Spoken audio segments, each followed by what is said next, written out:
Oh, morning. God, it's bright. It's the sun's up. It's summer. It's can be a nightmare, and that's what this video is about. I'm going to show you things to try to make your woodland, not your woodland, well, your woodlands and your landscape photography doable really in the summer. So we're here in these beautiful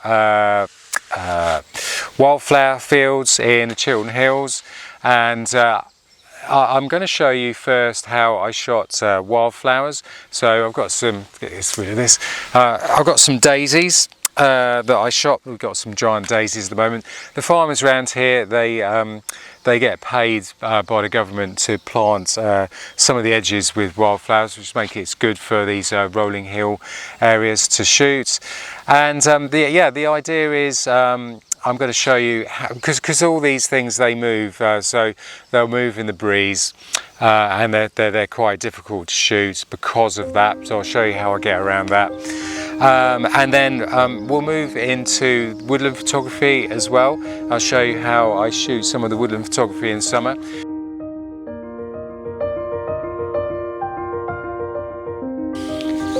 Early morning, this is the second time I've been here, so we've got these beautiful daisy fields here, and I did come up the other morning, but I shot lower down and I missed getting the tree.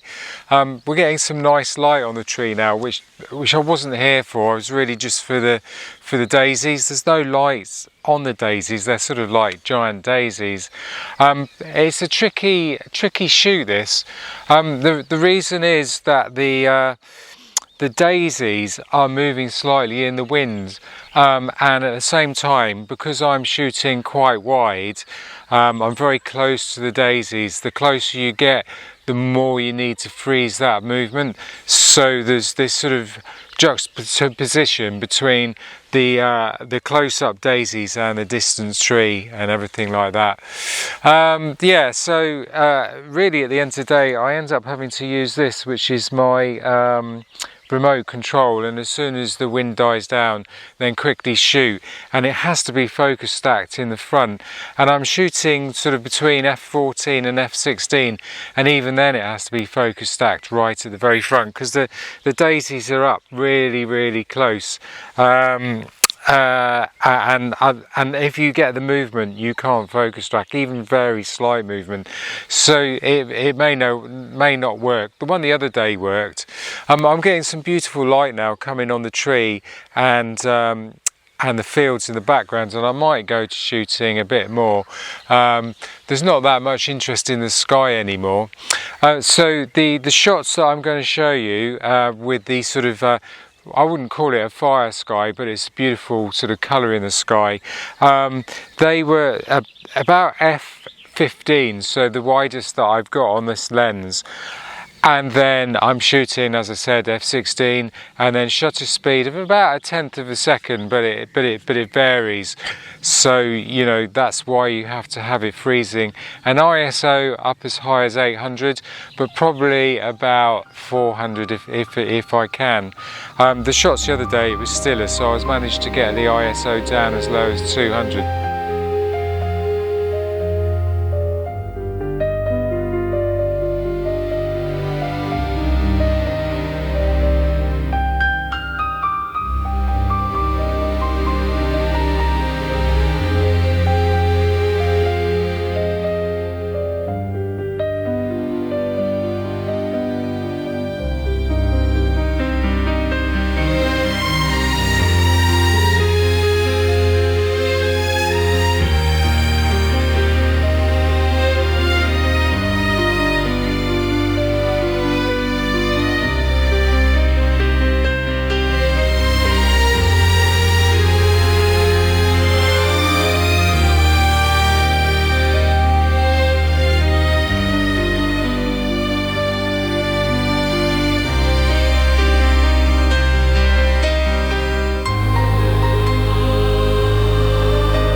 show you some of my poppy images, a little secret location that I found. I was asked not to disclose it. They don't want people tramping around too much up there, but they've all died off now. They don't last very long. I never really understood poppies in this country. They, you know, like sometimes you get them very early in the season, very late in the season. Yeah, changes from year to year. Sometimes there's no poppies at all. I heard one of the farmers describe the field that I shot the poppies at. One of the other farmers, it wasn't his farm. He says, "Oh, I wouldn't admit to having that field." I said, "Well, why is that?" He says, "Well, they're just weeds, aren't they?"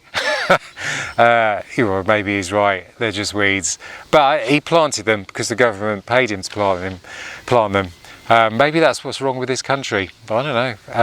Maybe it should be like more turnips, less poppies. That's what I say.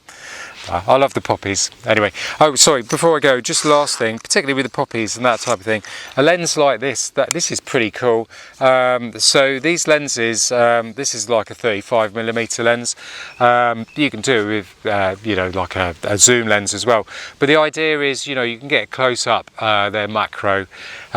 So it will do macro and the far distance as well. So the idea is to get the detail of these beautiful flowers in, and then also to get the distant rolling hills and mid flowers, I suppose is the best way to describe it.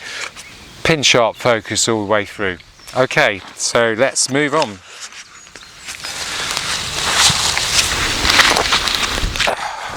Before we hop over into the woodland, just point out I've got my ebook. If you're interested, show you how to do compositions within woodlands. You can download it from my website, about £10.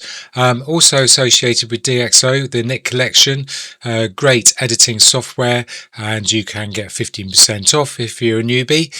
Just have a look below. Morning. Hang on. Got the polarizer on.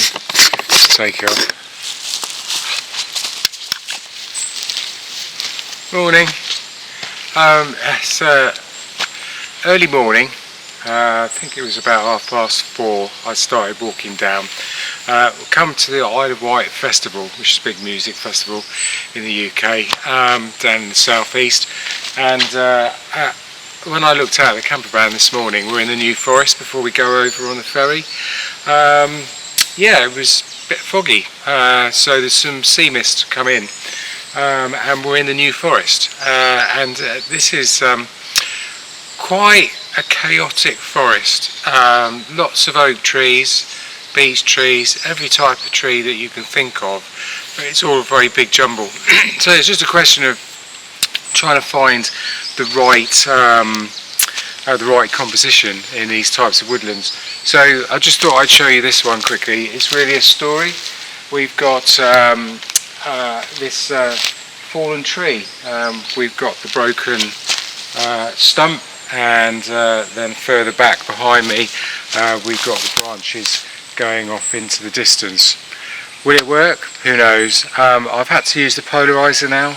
It's starting to get brighter. You can see blue skies above me, so any photography is probably in the woodlands probably going to start to come to the end soon. Might get a few nice shafts of light with rays coming through, you never know. But the shot's very simple. It's about 400 ISO because it's still quite dull here in the woodlands. And yeah, f16 to make sure everything's pin sharp in focus. I'm quite a bit further back, and you know, I think the focal length is probably about 35mm, and try not to keep too much of the sky in. And we're on the tripod because we've got a very low shutter speed of about 2.5 seconds, partly because I've had to put the polarizer on, which I've got here. Yeah, so we'll crack on and see if we can find anything else. Obviously, just a little one, quick tip, if you do have a polarizer, I tend to wrap them in a cloth, a microfiber cloth, which is cheap. You get these from the local supermarket for a few quid for a packet of 5, and then you can just wrap it up, stick it in your pocket and get it out when you need to. So we're just going to carry on, see what else we can get, and then go back for a bit of breakfast, and then later on this evening I think we're going to start partying big time at the Isle of Wight Festival. Yeah, should be cool. Okay.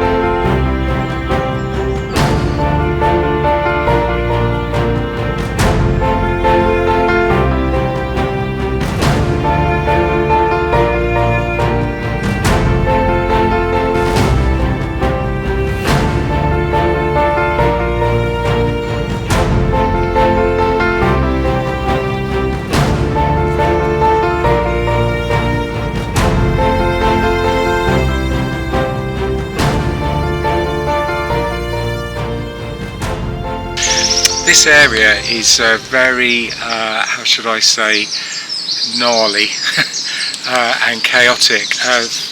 The New Forest is down in the southeast of England, almost southwest of England, and it's pretty spectacular.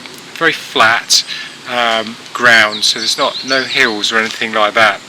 So when it comes to taking images, you really need to keep the level of the camera quite low down so we don't get the sky. The only exception to that is maybe when you've got fog, which is what we've got today.